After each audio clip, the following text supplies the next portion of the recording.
Welcome back to the channel students. तो आज हम लोग अपना नया टॉपिक स्टार्ट करेंगे रेवेन्यू। कल मैंने आपको कॉस्ट समझाया था, तो आज हम लोग रेवेन्यू स्टार्ट कर रहे हैं। तो सबसे पहले हम लोग रेवेन्यू की मीनिंग समझते हैं कि रेवेन्यू होता क्या है। ठीक है, तो money received by a firm from the sale of a given output in the market. मतलब जो भी पैसा हम रिसीव करेंगे किसी गुड्स को बेचने के बाद, वो हमारा क्या हो जाएगा, वो हमारा रेवेन्यू हो जाएगा। Money received by a firm from the sale of a given output in the market. अब जैसे फॉर एग्जांपल मान लो किसी से आप एक पेन परचेज करने गए। ठीक है, आप एक पेन परचेज करने गए और वो पेन का जो कॉस्ट है वो है ₹10। तो एक फर्म की रेवेन्यू क्या होगी, वो होगी ₹10। ठीक है, क्योंकि वो आपसे कितना रिसीव कर रहा है, वो आपसे ₹10 रिसीव कर रहा है, तो फर्म की रेवेन्यू ₹10 होगी। अब देखो बेटा, रेवेन्यू में हमें ये ध्यान रखना है कि revenue include cost plus profit. Revenue में दोनों होगा, रेवेन्यू में कॉस्ट प्लस प्रॉफिट दोनों एडेड होता है। ठीक है, तो जो भी पैसा रिसीव हो रहा है एक फर्म के द्वारा, ठीक है, वो हमारा क्या हो जाएगा, वो हमारा रेवेन्यू हो जाएगा। जो भी वो क्वांटिटी सेल करता है और जो पैसा उसको रिसीव हो रहा है, वो उसका फर्म का रेवेन्यू होगा। अब इसके बाद हम बात करते हैं कि टोटल रेवेन्यू। तो टोटल रेवेन्यू क्या हो गया, total sale receipt from the sale of given output. मतलब जितना भी क्वांटिटी एक सेलर ने बेचा है, ठीक है, एक सेलर ने जितनी भी क्वांटिटी बेचा है और जो टोटल मनी रिसीव हो रहा है। अब जैसे हमने ₹10 के एक पेन का एग्जाम्पल लिया था, ₹10 के पेन का एग्जाम्पल लिया था, लेकिन एक कंपनी एक पेन तो बेचेगी नहीं। हम मान के चलते कि उन्होंने 100 यूनिट्स बेचा, तो जो पैसा उनके वो टोटल रिसीव किए होंगे वो कितना होगा, ₹1000 होगा। ठीक है, तो हम सिंपली कह सकते हैं कि जो पैसा उनको रिसीव हुआ वो 1000 हो गया। तो सिंपली इसका क्या हो जाएगा, टोटल रेवेन्यू का फॉर्मूला बनेगा क्वांटिटी सोल्ड इनटू प्राइस। तो what will be the price of one product.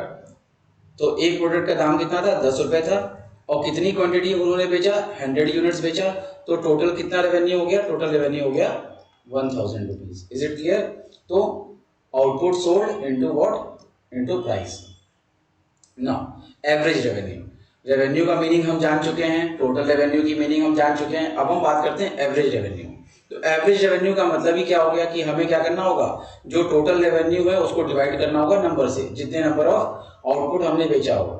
ठीक है, तो एवरेज रेवेन्यू की मीनिंग क्या होगी, रेवेन्यू और received per unit of output sold. तो हमने अगर हम यहाँ पे बात करें कि ₹1000 का टोटल रेवेन्यू था, अभी हमारा टीआर यहाँ पे कितना है, 1000। हमारा जो टोटल रेवेन्यू है वो कितना है, 1000। और कितनी क्वांटिटी हमने बेचा है, हमने क्वांटिटी बेचा है 100। तो एवरेज रेवेन्यू क्या हो जाएगा, एवरेज रेवेन्यू हो जाएगा 1000 अपॉन 100। डेट मीन्स हम यहाँ पे कह सकते हैं कि एक यूनिट बेचने पे एवरेज रेवेन्यू कितना हो गया, ₹10 हो गया। ठीक है, तो एवरेज रेवेन्यू का मतलब क्या हो गया, यहाँ पे फॉर्मूला वाइज में भी मैंने आपको एक्सप्लेन किया है। Average revenue is equal to total revenue upon output sold, जितने क्वांटिटी हैं वो पूरा उसमें डिवाइड हो जाएगा। इसके बाद हम बात करते हैं टोटल रेवेन्यू। टोटल रेवेन्यू क्या था, हमारा टोटल रेवेन्यू था जितने नंबर ऑफ क्वांटिटी हमने बेचा था और इनटू प्राइस।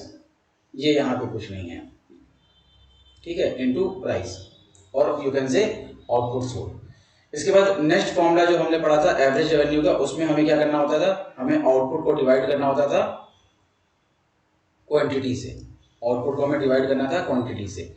एवरेज रेवेन्यू को प्राइस के बराबर भी माना गया है। Average revenue is equal to price, मतलब जो भी गुड्स हम बेच रहे हैं, हम यहाँ पे बात पहले ही शुरुआत में किए थे कि ₹10 का कोई गुड्स है, ठीक है, और लास्ट में भी डिवीजन करने के बाद ₹10 आए, तो हम सिंपल वर्ड्स में ये भी कह सकते हैं कि एवरेज रेवेन्यू हमेशा किसके बराबर होता है, प्राइस के बराबर होता है। Is it clear. अब इसके बाद हम बात करते हैं मार्जिनल रेवेन्यू के बारे में कि मार्जिनल रेवेन्यू क्या होता है। तो बेटा लास्ट क्लास में भी हम लोग ने इससे पहले मार्जिनल प्रोडक्ट पढ़ा था, इसके पहले हमने मार्जिनल कॉस्ट पढ़ा था, अब इसके बाद हम पढ़ रहे हैं मार्जिनल रेवेन्यू। तो फॉर्मूला सबका सेम होगा, ठीक है, खाली प्रोडक्ट की जगह प्रोडक्ट यूज करेंगे, कॉस्ट की जगह कॉस्ट यूज करेंगे, रेवेन्यू की जगह रेवेन्यू यूज करेंगे। तो फॉर्मूला हमारा क्या हो जाएगा, यहाँ पे मार्जिनल प्रोडक्ट था तो TPN माइनस TPN-1, ठीक है, नेक्स्ट जो फॉर्मूला होगा मार्जिनल कॉस्ट का, वहाँ पे क्या हो जाएगा, टी सी, यहाँ पे मार्जिनल कॉस्ट है ना, तो T C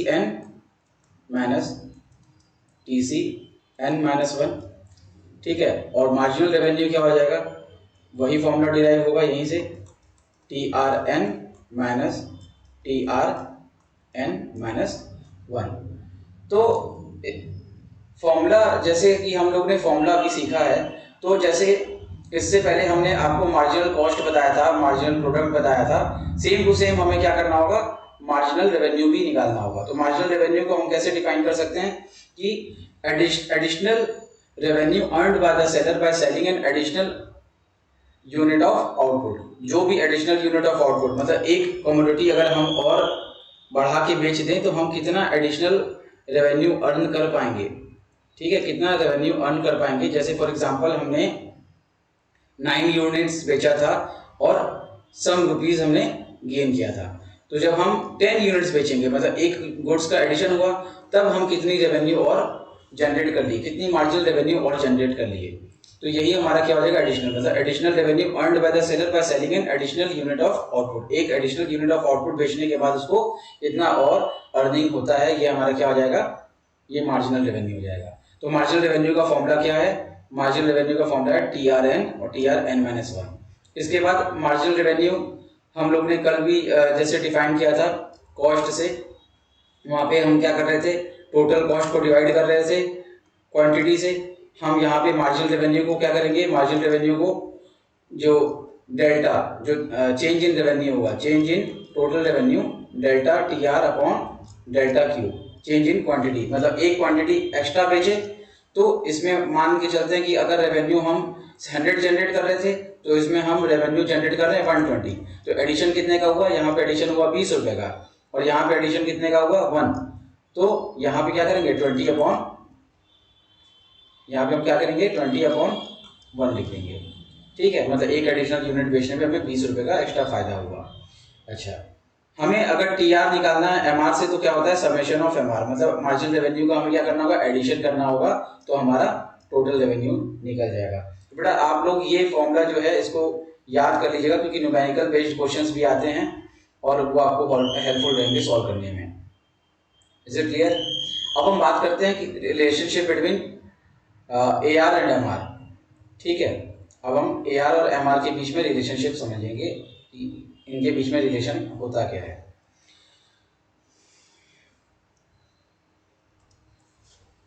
When price remains constant और परफेक्ट कंपटीशन, हम अंडर परफेक्ट कंपटीशन की बात कर रहे हैं, जब प्राइस क्या है वो स्थिर है, ठीक है, कांस्टेंट है। तो under perfect competition the seller are price takers, क्योंकि परफेक्ट कंपटीशन में आप लोग को पता होगा कि वहां पे वेरियस सेलर्स होते हैं और हर एक कमोडिटी जो है वो सभी लोग बेच रहे होते हैं, उनके प्रोडक्ट भी होमोजीनियस होते हैं, तो single price prevails in the market. वहां पे क्या होगा, सिंगल प्राइस ही प्रिवेल होगा, वहां पे एक ही प्राइस चलेगी मार्केट में, ठीक है। All the goods are homogeneous, सारे गुड्स क्या होंगे, सिमिलर नेचर। जैसे अगर हम बात करें किसी भी कमोडिटी की, जैसे कि हो गया मान लो राइस हो गई, ठीक है, तो वहां पे राइस बेचने के लिए वेरियस सेलर होंगे, सेम क्वालिटी प्रोडक्ट है, ठीक है, लेकिन सेलर्स बहुत तरीके के हैं, तो उनके प्रोडक्ट क्या होंगे, होमोजीनियस, मतलब उनके प्रोडक्ट में कोई डिफरेंस नहीं है, क्वालिटी सेम है। Are sold at same price, उनकी प्राइस भी होगी क्या, सेम होगी, उनकी प्राइसेस भी सेम होगी। तो उस केस में क्या हो जाता है, जब हम परफेक्ट कंपटीशन की बात करेंगे, परफेक्ट कंपटीशन में जो सेलर्स होते हैं वो प्राइस टेकर्स होते हैं, प्राइस मेकर नहीं होते हैं, ठीक है, क्योंकि मार्केट में सभी लोग की गुड्स सेम तरीके के होते हैं, तो इस वजह से उनको प्राइस भी क्या है, सेम तरीके का रखना पड़ेगा, ठीक है। और उस केस में वहां पे एक्सेस प्रॉफिट अर्न नहीं किया जा सकता है, वहां पे क्या होता है, एवरेज रेवेन्यू हमेशा मार्जिनल रेवेन्यू के इक्वल होता है, वहां पे हम एक्स्ट्रा प्रॉफिट्स अर्न नहीं कर पाएंगे, वहां पे हम सिर्फ नॉर्मल प्रॉफिट ही अर्न कर पाएंगे। तो जब भी नॉर्मल प्रॉफिट का केस होगा तो हमारा एवरेज रेवेन्यू क्या होगा, मार्जिनल रेवेन्यू के बराबर होगा। As a result AR and MR curve in horizontal straight line parallel to OX axis, यहाँ पे ये जो एक्सिस देख रहे हो आप, यहाँ से ये क्या होगा, इसके ठीक पैरेलल होगा, AR क्या होगा, MR के बराबर होगा। और मैंने आपको इससे पहले भी बताया कि AR is equal to price, तो वो क्या होगा, एवरेज रेवेन्यू प्राइस के बराबर है, तो MR और AR जब बराबर है तो ये दोनों क्या होंगे, प्राइस के इक्वल होंगे। ये किस केस में होगा, under perfect competition, under constant price, वहां पे अब हम प्राइस स्कीमिंग नहीं कर सकते, ठीक है।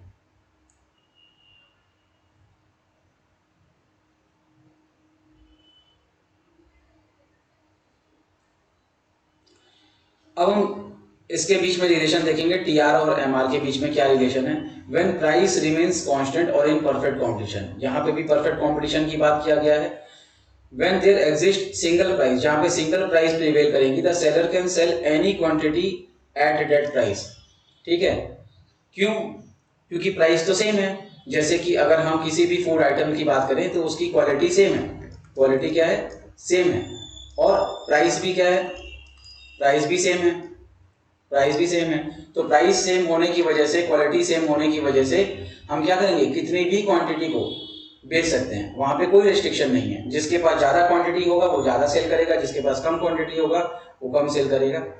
The total revenue increases at constant rate, जो टोटल रेवेन्यू है वो क्या होगा, वो इंक्रीज करेगा एक कांस्टेंट रेट से, ठीक है। टोटल रेवेन्यू इंक्रीज करेगा कैसे, कांस्टेंट रेट से। ये यहाँ पे टोटल रेवेन्यू देखो, आप 10 यूनिट बेचो, ठीक है, आप 10 यूनिट का पैसा अर्न कर पाओगे, आपका रेवेन्यू ये हो गया, आपका आउटपुट ये है। फिर आप 20 यूनिट बेचो, आपका क्या होगा, रेवेन्यू और बढ़ जाएगा। आप 30 यूनिट बेचो, आपका रेवेन्यू और बढ़ जाएगा। आप 40 यूनिट बेचो, आपका रेवेन्यू और बढ़ जाएगा। तो हम सिंपली ये कह सकते हैं कि जैसे जैसे हम यहाँ पे ये कह सकते हैं कि जैसे जैसे हम ज़्यादा नंबर ऑफ आउटपुट्स बेचेंगे, ज़्यादा आउटपुट बेचेंगे, वैसे वैसे हमारा क्या होगा, हमारी अर्निंग कैपेसिटी भी या हमारा रेवेन्यू भी जो है वो इंक्रीज करेगा, ठीक है। और इसके बगल में मैंने जैसे आपको रेवेन्यू का भी डायग्राम दिया हुआ है, एवरेज रेवेन्यू और मार्जिनल, यहाँ पे जो टोटल रेवेन्यू की बात किया गया था, इसके बगल में जो है आपका वो एवरेज रेवेन्यू, जो इससे प्रीवियस में हम लोग पढ़े हैं। तो वहाँ पे प्राइस क्या होगा, एवरेज रेवेन्यू के इक्वल होगा और मार्जिनल रेवेन्यू के होगा। और यहाँ पे हमने अभी डिस्कस किया कि एक्सेस प्रॉफिट अर्न नहीं कर सकते हैं, उनका सेम प्राइस प्रिवेल करेगा, जिसकी वजह से उनका जो डायग्राम है वो हॉरिजॉन्टल होगा। यहाँ पे क्या है, यहाँ पे वो लगातार इंक्रीज करता जाएगा, जैसे जैसे आप गुड्स ज़्यादा बेचते जाओ वैसे वैसे क्या होगा, जैसे जैसे आप गुड्स को इंक्रीज करोगे, सेल को इंक्रीज करोगे, अपनी सेल्स को इंक्रीज करोगे, तो आपका रेवेन्यू भी धीरे धीरे इंक्रीज होता जाएगा, ठीक है। अब हम बात करते हैं relationship between average revenue and marginal revenue under monopoly या मोनोपोलिस्टिक कंपटीशन, ठीक है। मोनोपोली या मोनोपोलिस्टिक कंपटीशन, इससे पहले हमने डिस्कस क्या किया था, इससे पहले हमने डिस्कस किया था परफेक्ट कंपटीशन के बारे में। अब हम बात करते हैं मोनोपोली या मोनोपोलिस्टिक कंपटीशन के बारे में, ठीक है। तो उस केस में क्या होगा, average revenue and marginal revenue will be downward sloping. तो जो एवरेज रेवेन्यू और मार्जिनल रेवेन्यू होगा उसका जो स्लोप होगा वो क्या होगा, डाउनवर्ड स्लोप करेगा, ठीक है। Average revenue lies above MR, जो एवरेज रेवेन्यू वो मार्जिनल रेवेन्यू से क्या होगा, अधिक होगा। मैं इसको आपको डायग्राम के साथ भी एक्सप्लेन करूंगा, लेकिन सबसे पहले मैं आपको इसके रिलेशनशिप एक्सप्लेन कर दे रहा हूं, ठीक है। तो average revenue lies above MR, MR से हमेशा क्या होगा, एवरेज रेवेन्यू ऊपर लाई करेगा। Average revenue can never be negative, average revenue कभी भी निगेटिव नहीं हो सकता है, ठीक है। मार्जिनल रेवेन्यू निगेटिव हो सकता है लेकिन एवरेज रेवेन्यू निगेटिव नहीं हो सकता है। Average revenue curve is less elastic in monopoly, average revenue क्या है, मोनोपोली में कम इलास्टिक है, from because of no substitute, क्योंकि वहां पे कोई भी सब्सिट्यूट नहीं होता है।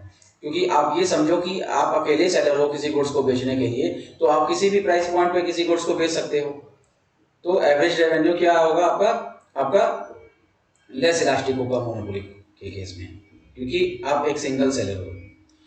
Average revenue curve is more elastic in monopolistic market because of presence of substitute. Monopolistic में क्या होते हैं, वहां पे कुछ सब्सिट्यूट्स होते हैं, ठीक है, और आपके सब्सिट्यूट होने की वजह से वो ज़्यादा इलास्टिक हो सकता है, ये कम इलास्टिक है। इलास्टिक, लेस इलास्टिक और मोर इलास्टिक में अंतर क्या हो गया कि जैसे प्राइस को देखते हुए कंज्यूमर ज़्यादा परचेज करेगा या प्रोड्यूसर ज़्यादा सेल करेगा कि नहीं करेगा, ये हमको देखना है, ठीक है। अब इसके बाद हम आते हैं relationship between TR and MR.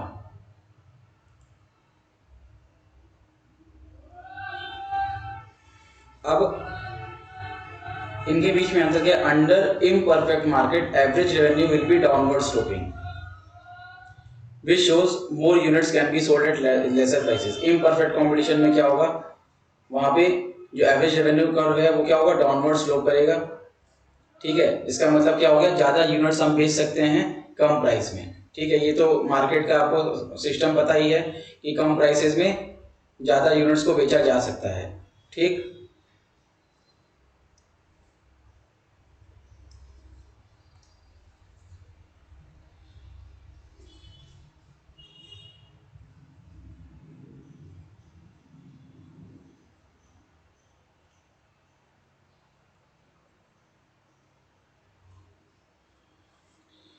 Next point क्या है? M R falls with every fall in A R or price and lies below A R. अब देखो यहाँ पे अगर हम टी आर की बात करें, ये हमारा टी आर है, टोटल रेवेन्यू का डायग्राम है, ये हमारा मार्जिनल रेवेन्यू का डायग्राम है, और ये हमारा एवरेज रेवेन्यू का डायग्राम है।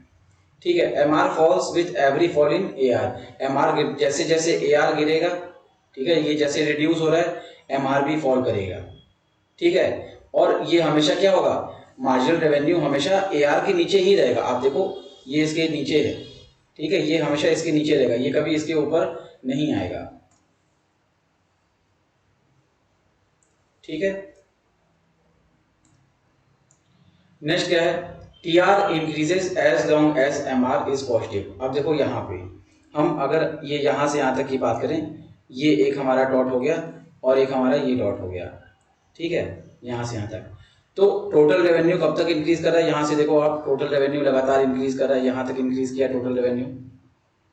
तो टोटल रेवेन्यू कब तक इंक्रीज कर रहा है? जब तक मार्जिनल रेवेन्यू जो है वो हमारा इंक्रीज कर रहा है। मतलब मार्जिनल रेवेन्यू जब तक पॉजिटिव है, टोटल रेवेन्यू तब तक इंक्रीज करेगा। ठीक है, जब तक क्या है? मार्जिनल रेवेन्यू पॉजिटिव है तब तक टोटल रेवेन्यू इंक्रीज करेगा। ठीक है,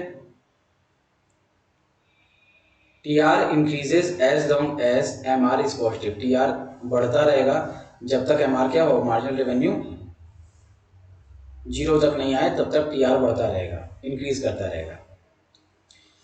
T R falls when M R is negative. अब जैसे टी आर की गिरने की सिचुएशन इस पॉइंट के बाद आई, यहाँ से जो है टी आर गिरना चालू हो गया, टोटल रेवेन्यू यहाँ से गिरा, ये गिरा, तो एम आर उस केस में क्या हो गया? यहाँ पे आपको दिख रहा है ये हो गया निगेटिव, यहाँ से निगेटिव हो गया। मतलब टी आर रिड्यूस हुआ तो एम आर पे क्या फर्क आया? एम आर जो है वो निगेटिव हो गया। ठीक है, T R will be maximum when M R is zero. आप देखो यहाँ पे जीरो के केस में क्या था? जब टोटल रेवेन्यू जीरो था, जब टोटल रेवेन्यू नहीं, जब मार्जिनल रेवेन्यू हमारा जीरो था तो टोटल रेवेन्यू हमारा क्या हो गया? मैक्सिमम। जब मार्जिनल रेवेन्यू क्या था? जीरो था, तब टोटल रेवेन्यू क्या था? मैक्सिमम। ठीक है, आई होप सो कि आपको ये टॉपिक समझ में आया होगा। इसके बाद बस आपके न्यूमेरिकल्स ही हैं और न्यूमेरिकल्स आपको डिस्कस करवाएंगे। आपको एक वीडियो उससे भी अलग से मिल जाएगी, आप इन टॉपिक्स को अच्छे से याद कर लीजिए। ठीक है, और मैं आपको इसके जो इम्पोर्टेंट फॉर्मूलेज हैं वो मैं आपको एट अ ग्लांस दिखा दे रहा हूँ। अभी तक हम लोग ने क्या पढ़ा था? अभी तक हम लोग ने पढ़ा था T R is equal to price, total revenue price के बराबर था। ठीक है, और हम टी आर निकालने के लिए क्या यूज कर सकते थे? टी आर हो सकता है हमारा एवरेज रेवेन्यू इनटू आउटपुट, जितना भी हम गुड सोल्व कर रहे हैं, जिसको हम लोग क्यू भी यूज कर सकते हैं, average revenue into quantity. T R निकालने का जो नेक्स्ट फॉर्मूला था वो क्या था? Summation of M R. तो मतलब कि एम आर का पूरा सम क्या हो जाएगा? पूरा समेशन, सबका एडिशन हो जाएगा हमारा टोटल रेवेन्यू। उसके बाद एवरेज रेवेन्यू हमने क्या पढ़ा था? एवरेज रेवेन्यू हमारा था total revenue upon number of quantity sold और यूनिट सोल्ड आप कह सकते हैं। इसका मार्जिनल रेवेन्यू, तो मार्जिनल रेवेन्यू में हमने क्या पढ़ा था? Marginal revenue is equal to marginal revenue of N minus marginal revenue of N minus one. ठीक है, तो ये हो गया मार्जिनल रेवेन्यू।